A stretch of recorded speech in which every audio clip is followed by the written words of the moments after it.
สบายดีทุกคนตอนนี้กับว่าต้นเอ้ยโอ้ยตกใจไหมโอ้ยเกมตกใจเลยแม่เมื่อกี้ไหม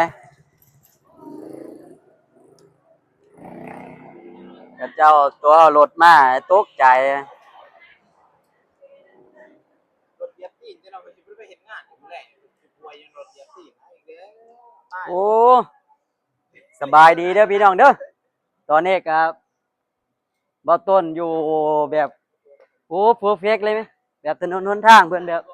สะอาดเลยเนาะพี่น้องเนาะวันนี้ก็มีคนมาย่างสร้างย่างเนื้อไว้ทาเนาะนี่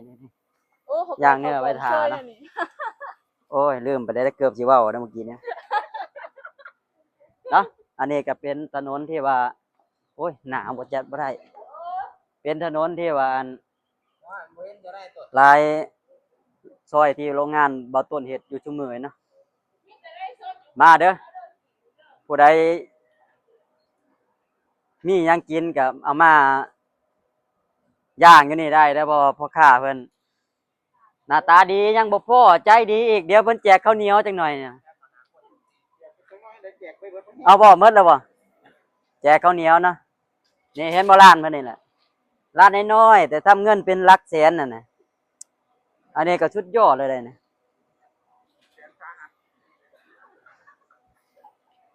เอายังไงพี่น้อง FC เบิ่งดูย่างเนื้อมานี่นี่ย่างเนื้อเพิ่นนัดบ่ต้นไว้ว่ามากินย่างเนื้อบ่ต้นก็เลยมามื้อนี้โอ้ยว่าเรื่องหลายๆเด้ว่ะพอของฟรีอีกแล้วมื้อนี้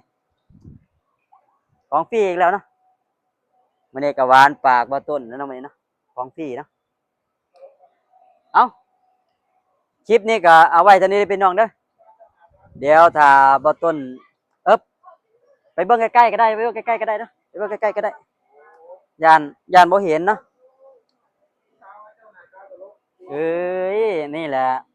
คนตลกนี่แหละนี่เมียหน่อยเขาว่าเนาะโอ้ยนี่อันนี้ก็โสดบ่เนี่ยโสดเดี๋ยวจีไปสัมภาษณ์ผู้สาวเบิ่งว่าเป็นจังได๋